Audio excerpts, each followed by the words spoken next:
a gift from the universe. And bless yourself with the vibration you need to make this day. You are tuned in and turned on to who you really are. You have a unique and important purpose, a mission your soul has come here to discover.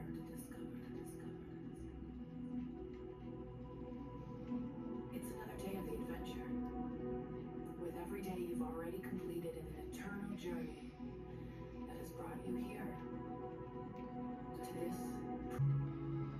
and feel the magical life force moving through your limbs. Yes. You are blessed.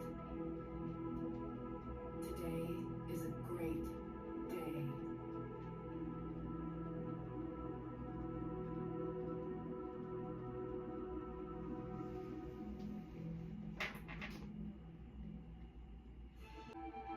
If I catch myself thinking negatively, I know it's only leftovers from the old me, filtering out the blessings into my life. Ooh, cut my thing on fire. This torch. Match to what I want. Find the feeling of already having it. Thank you. I'm so grateful to be an extension of God, to know my purpose, which may not claim what is mine. Feeling impulses for what I'm ready for. Stay present. Surrendered. And Y'all. What song? That is the song. So I changed up the new scenery for you guys. Okay. Why am I still nervous? This is my third video, you guys. Third video. And I'm so proud. I'm so proud. If y'all want to know what I'm sipping on, ask me in the comments. Okay. It's some good thinking. But I wanted to change up the scenery and welcome back, you guys. Welcome back to my channel. Welcome kings. Welcome queens. I hope you guys are doing wonderful these past months, these past years. Like, tell me what's up, you know, because y'all, we live in this life and it's a little crazy, you know what I'm saying? But welcome back, you guys. That motorcycle really needed to go somewhere, okay? I live right by the highway, you guys, so y'all gonna be hearing a bunch of stuff. But this is part 2 of my story time on how my intuition guided me out of the breakup. And I'm gonna title this story time, the second part, emotional damage, surviving emotional damage. And when you talk about like emotional damage, emotional you know, abuse, emotional manipulation, it's a lot that goes into it spiritually, I want to say. And it's just like something that has been not talked about a lot, right? When you go through emotionals, like we have a bunch of emotions, you know, sad, anxiety, depression, all of the things that happens in our life, and how do we cope with those things. So we're gonna really dive deep on that part of where this story time is lying. So this is gonna be a real long a little story time, longer than the first part, because there's so many details that I have to like disclose in order for the story to make sense, right? So this is like theatrical, you know, this is like me just trying to tell my story and be able to articulate it so everyone can be able to understand. So we're just gonna really jump right into the story time.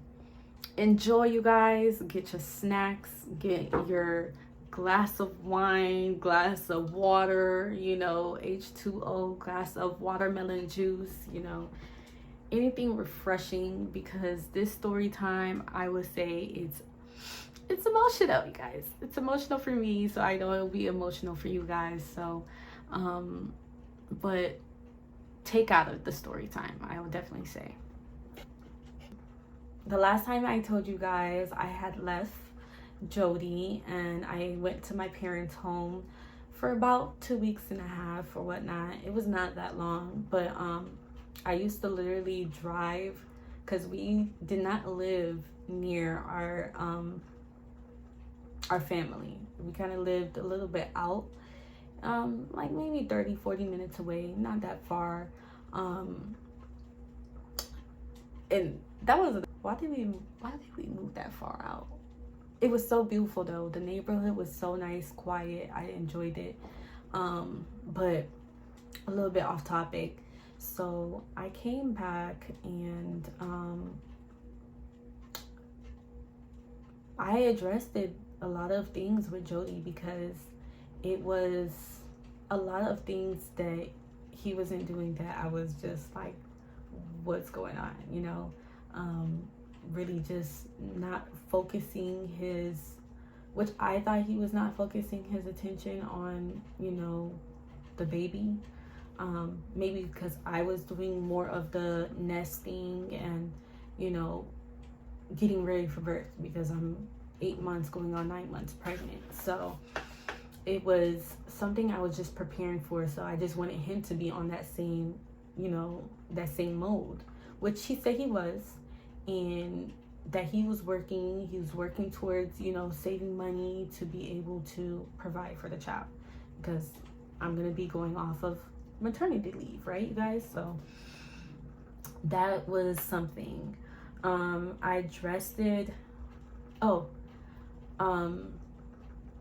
I was out of, you know, the apartment and I was at my parents', I was still keeping track of like his movements to see if he still would, you know, still come home late. Mind you, I'm not at the apartment, you guys. I'm at my parents'. So we had an alarm system that would like tell you the time you walk in out the door, when you open the sliding door, the windows, and I used to keep track of that, you guys. I really did. So, and from what I seen, he did used to come home late, but it wasn't that as late as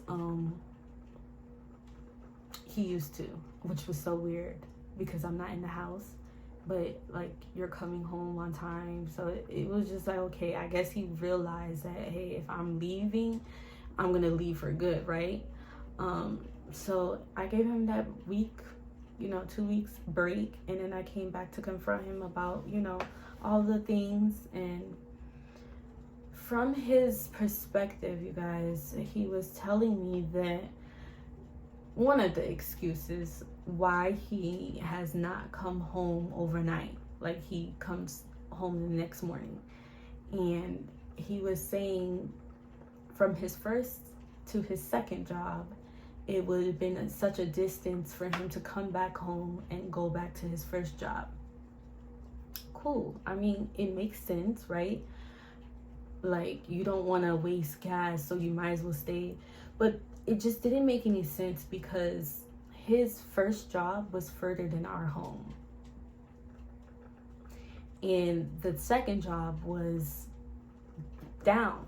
So your first job is up, the other job is down. And you just don't want to meet yourself in the middle where the home is in the middle. You know what I'm saying? So that didn't make sense to me. So I knew something was up. I knew something was like off. Like, you're not making any sense.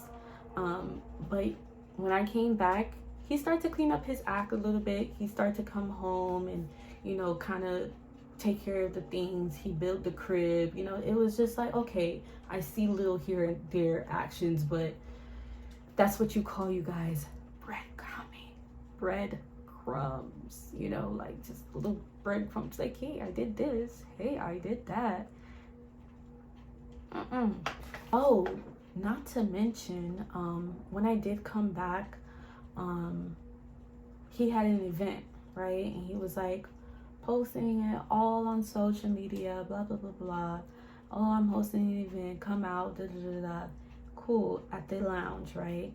And that one night of the event, it was some girl, right, posting Snapchat videos on his page. And I was just like, okay, you don't even allow me, your fiance, to touch your phone like that. You feel me? Like, I barely even touched this man's phone. You know, it wasn't something that I felt like I needed to do. Red flag. But yeah, I ended up seeing this girl on his Snapchat and posting videos. And when I confront him about it, it was, oh no, she's just a co-worker, da da da da. You know, I work beside her, like she helps me close out the store, she's a manager, blah blah blah blah. But then at the same time, you guys,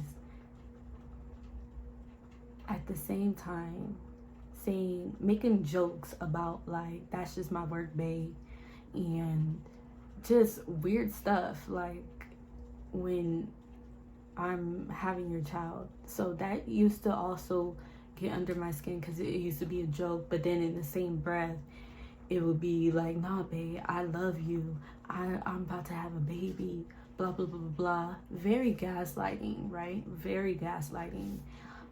So I just knew something was up. Even when he tried to reassure me that, no, you are the only one, no, I ain't messing with nobody, it really just sparked something that I'm like, something's not right. So within that, I was really trying to mask everything, you know, like make everything up, like in my head, that I am the only girl, you know, and he wants to marry me, and just really want to be accepted, in that sense of, I don't know what's going on. You know, I see a girl on his Snapchat, feeling really just insecure about what's going on. But I just didn't let that really affect me, because I was getting ready to give birth, you guys. So we're in November, you know, and I'm preparing for the baby. I'm really excited. Joey starts to clean up his act, you know, starts to make things, you know, a little bit more lighter, you know, make me feel like things are gonna be okay. And that's where I was like, I have that faith. I had the faith that things are gonna be okay, right? So fast forward, we're in November, I'm giving birth to my son, and y'all, supernatural stuff. When you giving birth naturally, it's so much different. It's so much different. Like the way we have the power to, you know, bring life into this world is just, it's immaculate. So I would go more deep into my story of giving birth natural, and how I prepared everything. It was, you know, it's phenomenal. And that's just something I also want to get into, is learning more about our bodies and just in our power, because I feel like when we have this power to overcome a lot of things, so birth is like one of them, like top tier one of them. Bringing life into this world is top tier of spirituality. So ever since that, I mean, my spirit like has been like different, you know, like after giving birth, it's just been different. It really has. But the birth experience was beautiful. I had Jody there. Jody was supportive. He did reassure me that everything in, you know, the whole labor experience was there. Like, he was there. Also, I was not feeling him, but I was not also worrying about that. I was really worried about like my child. So family was there as well, and I just had so much support when it came to giving birth and having, you know, all the hands-on help, you know. So enjoying me, you know, my family, bringing new life, you know. My son has been the greatest thing that happened, I can say. Like, he's definitely been my motivation. Like, he's been my rock, my solid rock. But with motherhood and just having a different, you know, world in front of me, it really affected me. It was a roller coaster, honestly. Like, it was good and it was bad, right? I wasn't my same me, you know. I was different.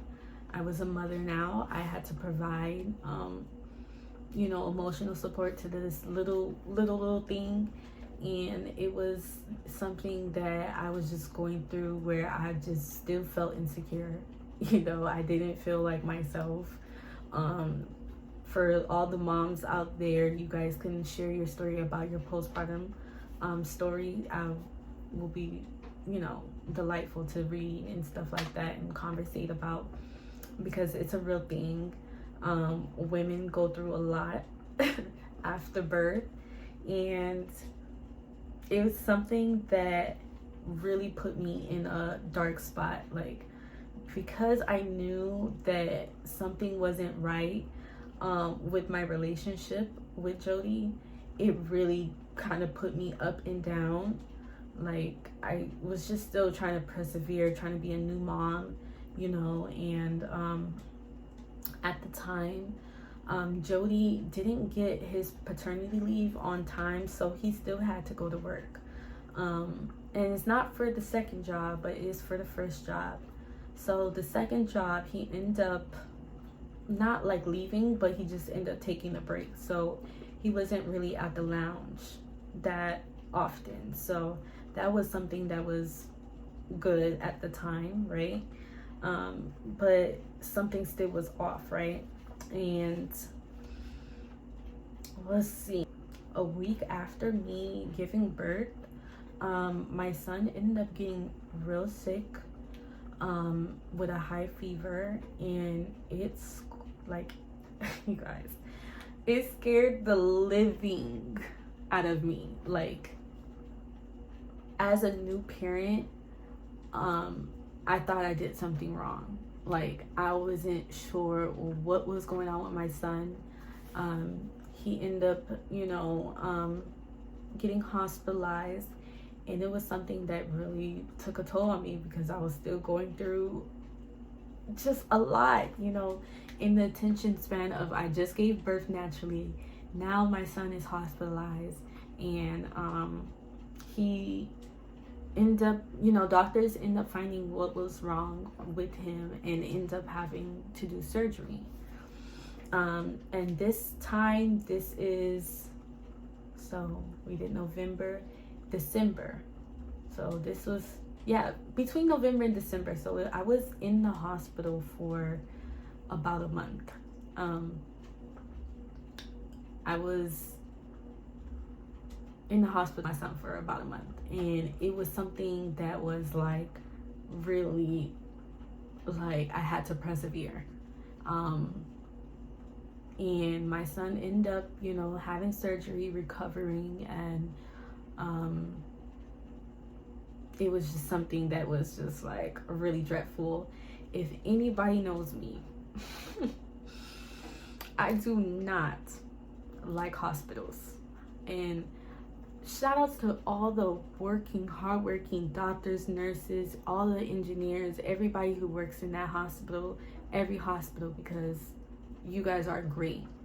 But something about me in hospitals, we don't do, right? So in the time that I was in a hospital with my son, Jody was there. Like, Jody was there. He was supportive, you know. He came, you know, he stayed overnight. Like, he would grab clothes from the apartment and come to the hospital and bring us some clothes and bring us things that we need, You know, I had family support, but at the same time, it was still kind of COVID time. So they would not let family up into the hospital room. So it was just the parents. So it was just me and Jody, right? And in that time, right, of Jody, you know, coming back and forth, you know, to drop clothes off, because mind you, we stayed in the hospital for a month, you know, for a full month, okay? And that was something I noticed was that Jody used to talk on the phone a lot. And he was very well known, you know, very talkative. He would talk a lot, you know, just, you know, he had people, you know, and which is cool, whatever. But Jody used to speak to a specific woman, and I'm looking like, okay, why is he talking to this woman while our son is in the hospital? You know, that just kind of that irked my nerve too, because it's like, who is this person? And sure enough, it's the same woman that was on his Snapchat, right? Which is cool because he works with her, right? Works with her, you know, so she's basically trying to be nosy and see what's going on with our son and checking up on, you know, very I would say just very on some kind thing, but I don't know, it just didn't rock with me. But at the same time, I was worried about my son, so I was not really confronting him morally about that, because it was something that just didn't matter at the time. She used to call, right? And I'm gonna get at the time as well. So it was the phone calls that were taking place, you know, kind of checking up on us to see, you know, like how we're doing with the baby, whatever. Very innocent, for they say, right? But when it came close to our son's surgery, it was something that was a little scary, right? It was scary, and at least for me, it was scary for me because like I said, one thing, I be anxiety of hospitals because anything can happen, right? So but I tried to have faith in the Lord.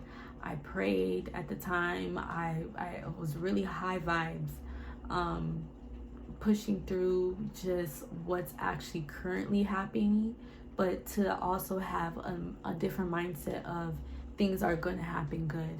And I just kept using the spirit of goodness, the spirit of, you know, protection, because it was something that was hard on both of us, right?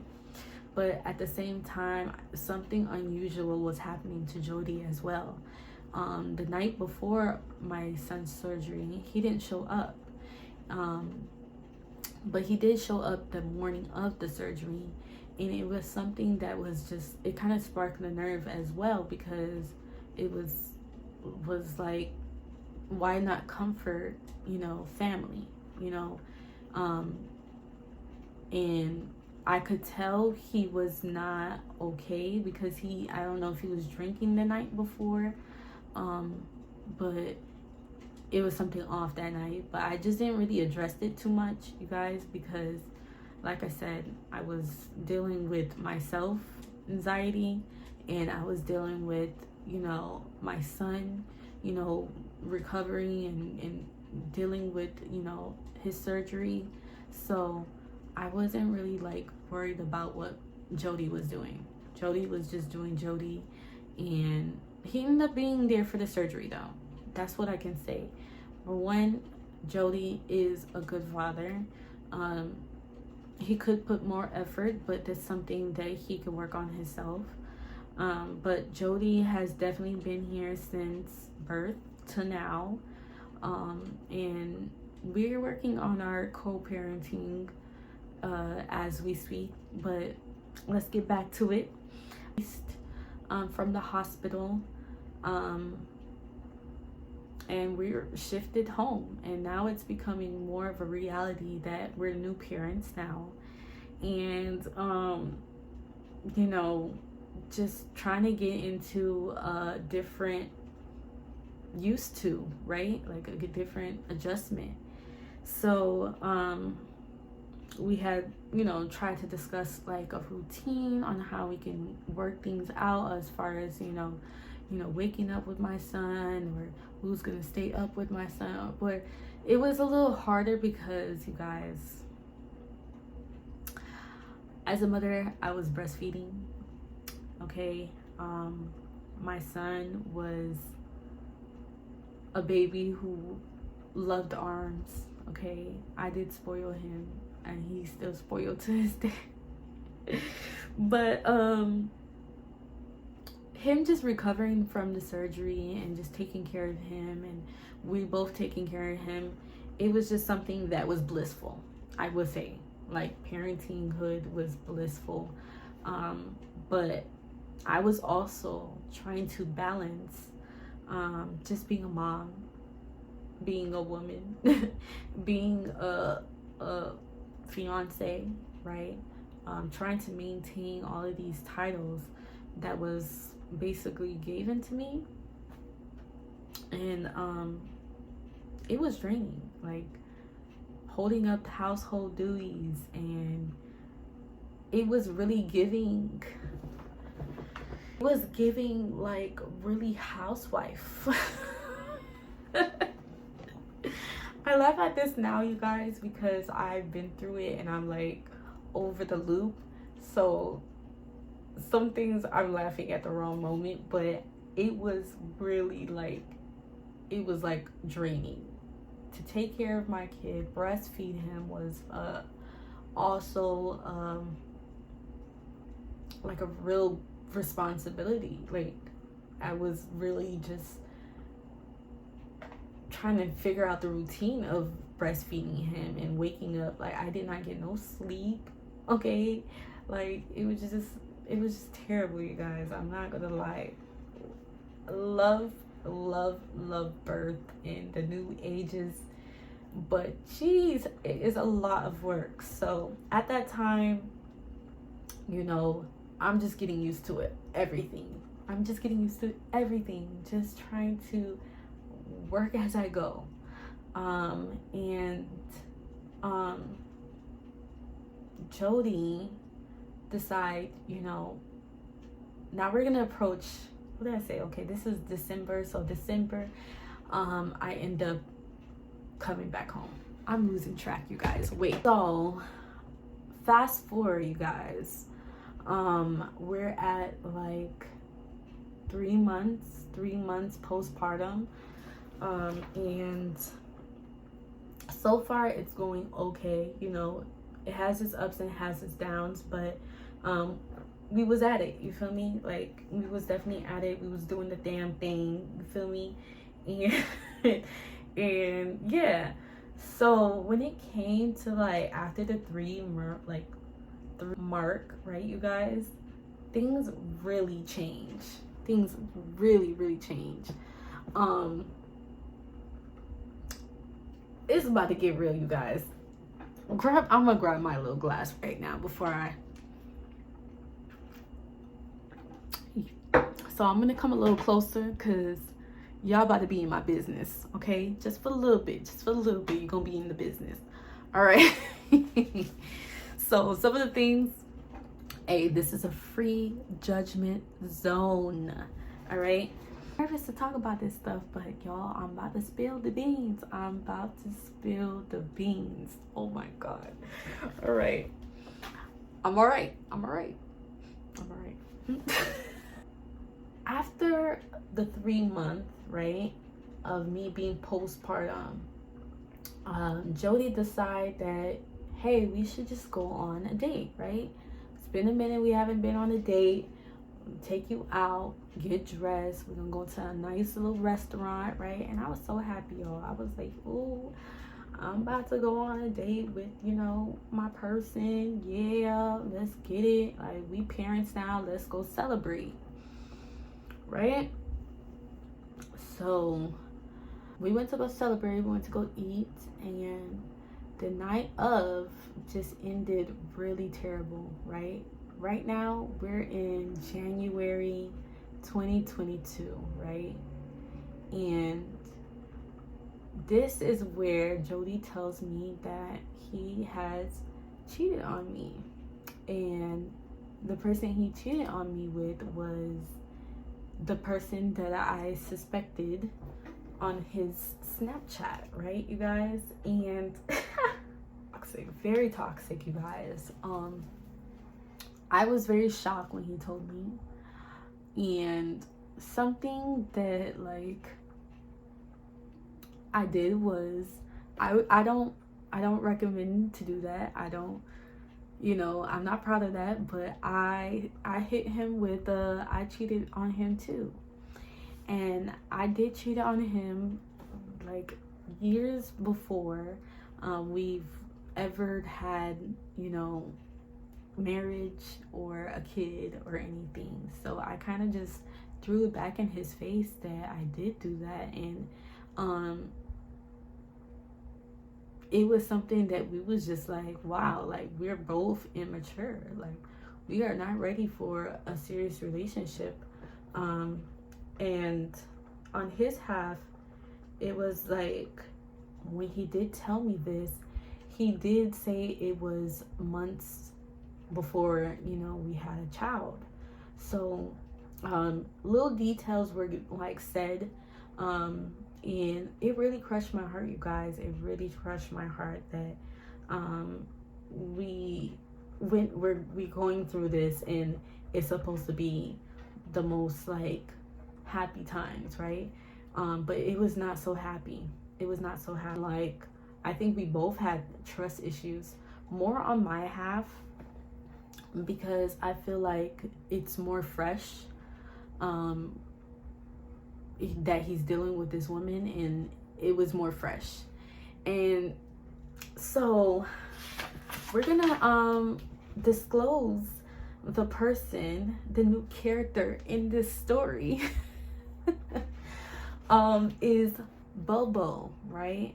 We're gonna give her name because she deserves it, the Oscar awarding Bobo. So, and we're gonna go dive deep on Bobo right quick, but yes, to go back to what I was saying, is the problems just started. The problems just started, you guys. It just started. It was just a lot of problems that we realized we had in the relationship. And my thought process in that time, you guys, was like so conflicted. It was a lot of emotional like baggage I was carrying. Like, I didn't know what to do. I felt so numb at the time. I didn't know what to do. So I ended up staying with him. And it was something that I was like, am I really gonna go forward through this? Knowing that I have trust issues with this man, and I know that I can't trust him. It was just something that I choose to do. Like, I put myself in that predicament of, I could have been left, but it could have been so easy for me to leave, but it wasn't that easy. Just because I felt like I had so much commitment with him and so much ties with him. Like, I had a kid, I had emotional ties to this man, and it was just something I couldn't see me living outside of being with him, honestly. Just to be truthful in that moment, right? So ever since then, you guys, I just had trust issues. I kept asking questions. I wanted to know when, what time, where was I? You know, it was so many questions I had. Like, it was like a whole interview question. Like, right now, like how we are, I was like, yeah, and what'd you do? And what'd she say? And everything. And obviously, he didn't tell me everything. Like, he didn't tell me every single detail. Like, little by little, he was telling me, like, little smidge. Oh, like, he would say, like, oh yeah, she was, you know, helping me out with this, and when we had our problems, he basically spilled the beans to her. Yeah, from what he told me, but who knows, it could have been a lie, right? But that's besides the point. But let's get down to Bobo, right? Bobo is a character, right? This woman that is basically a succubus. And I'll give you the little definition about succubus and what it is. I didn't find out until later on what this particular person is. She's very spiritual, but you know, everybody has their spirituality, but you could use it for good, you could also use it for bad, right? But yeah, Bobo basically was in it to win it, right? Bobo was in it to win it. And after a while, Bobo used to send gifts, right? She used to send gifts for me, my son, even Jody sometimes. And it used to really put me in a different spotlight. I used to like confront him about it. I used to actually tell him, throw it away, I don't want it. Like, it used to like just throw, like, I felt like he used to throw stuff in my face, like, oh yeah, Bobo sent this. And or he will also sometimes bring the gift and not really tell me who it's from. So if I have the gift and I ask him who is it from, he would just say, oh, friend of mine. And then I have to actually specify, like, what friend, because I have to know, like, what's in my house, who gave it to me. And because not all good gifts are like good, not all gifts are good gifts, right?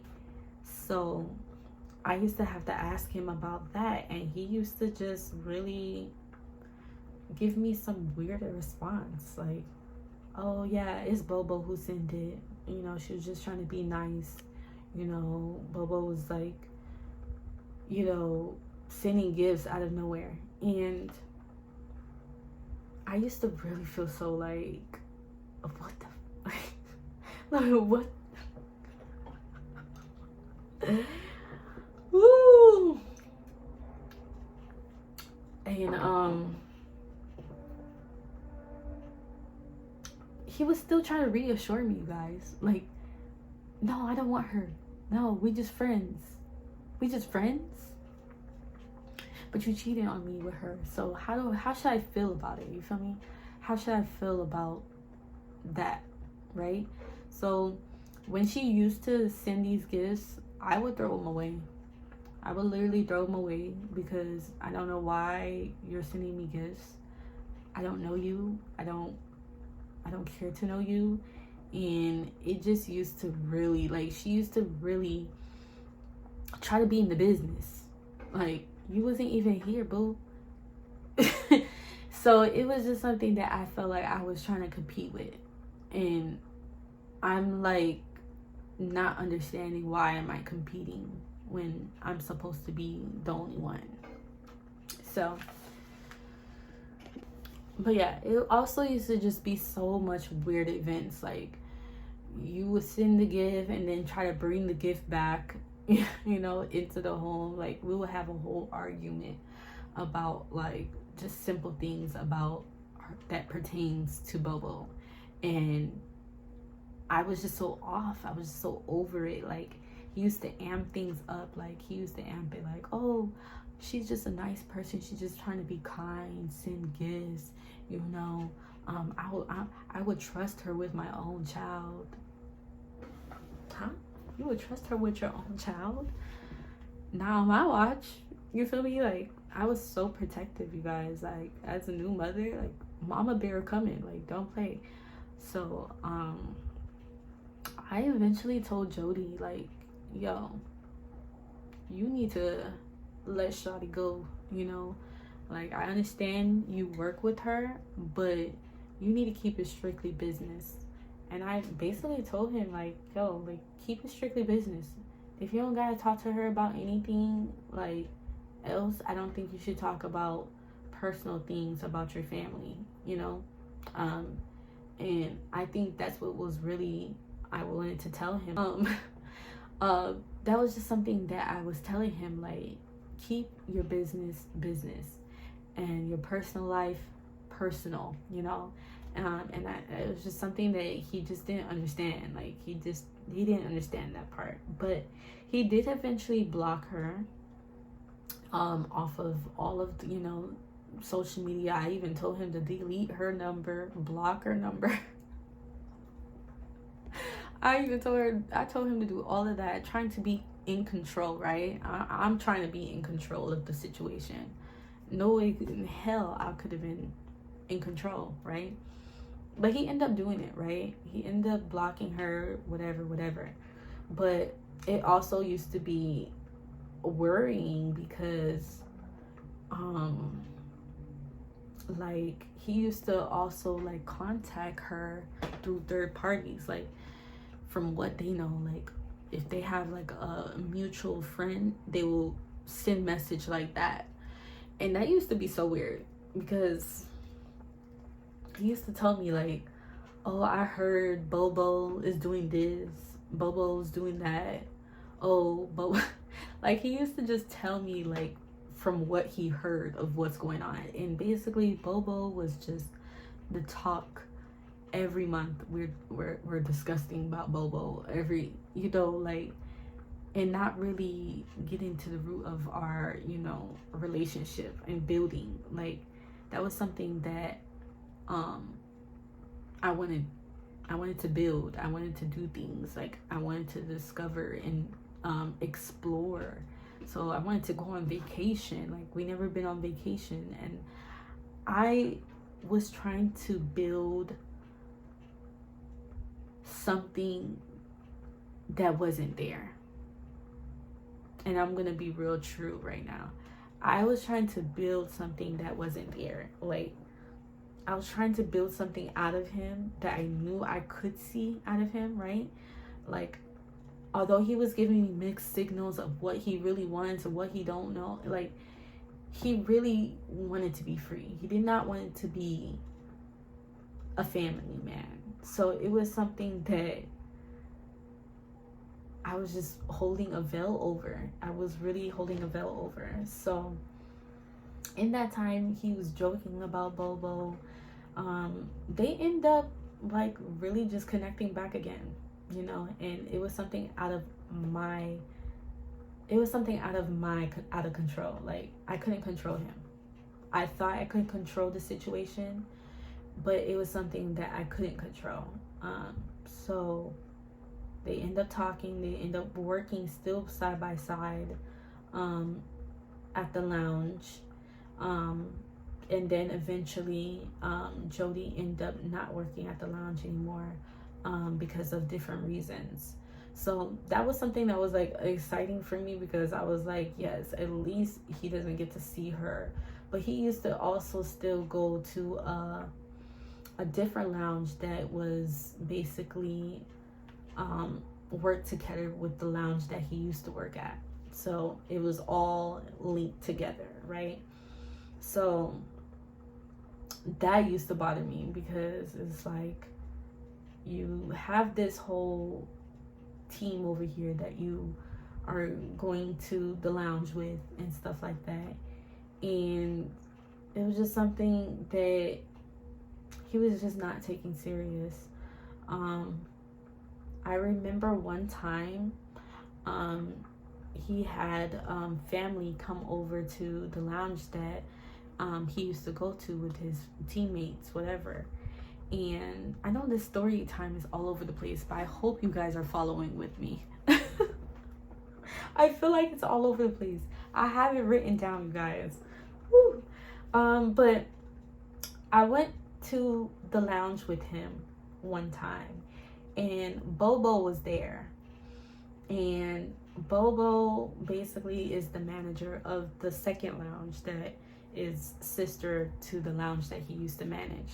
He doesn't manage it anymore, but he does go to the second lounge. I hope that makes sense. But I went one time and we was partying. It was for one of his family members' birthday, and he was still chatting with her.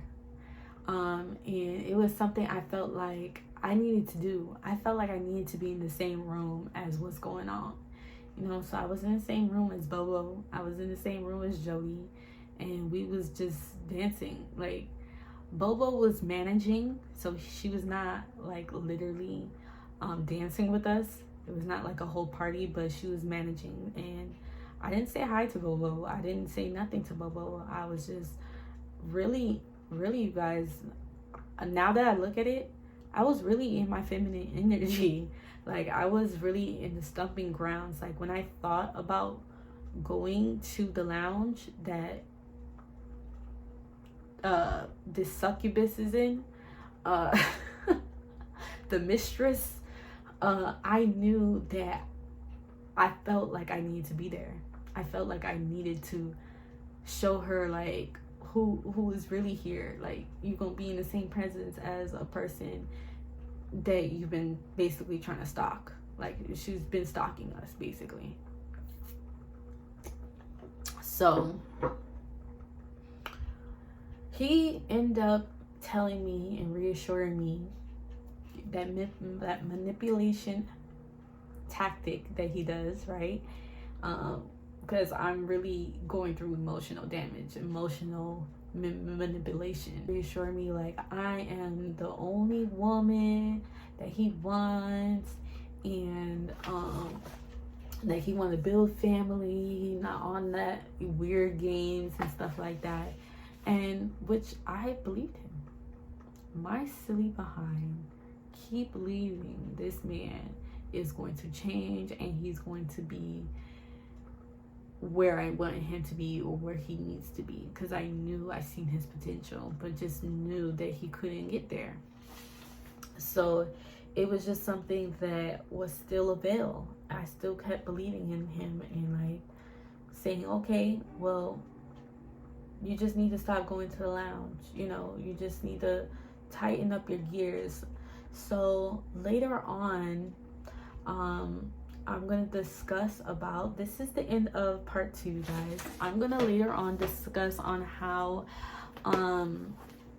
I really put myself into a real bad situation. Like, because I let this person use me. And it was something that I had to try to forgive myself for, because I let down my morals and my standards and everything that I believed in for a person that was still trying to play games on me. And I just want to be able to share that with you guys. So we're gonna leave off on that part of me meeting basically, or being in the same room as Bobo. So that's our new character name, is Bobo the clown, the fool, because that's what she is. Y'all. Alright. So in the next story time, I'm gonna disclose on how I really put myself in a deep hole.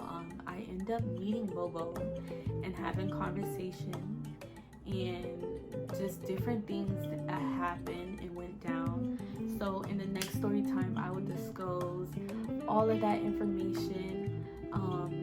I hope you guys enjoyed this story time. Like, it's become becoming something that I'm actually enjoying to like tell now. Although I'm still nervous and I'm still trying to I'm breaking out my shell now. Like I feel like I'm breaking it out. So yeah, I hope you guys enjoy this story time. Thank you, kings. Thank you, queens, for being right here. I hope you guys like the scenery. I just love you guys. I love to see everything. Just beautiful success. Let's do great and accomplish everything that we dream of. And honestly, I dreamed of making a YouTube channel forever, and I'm finally doing it. I'm finally telling my story, and I'm just so thankful and grateful that Spirit is guiding me every step of the way. You guys have the power to do anything you want, okay? And remember, you guys are fine china, not a piece of paper, okay? So we'll check in another time. Love you guys.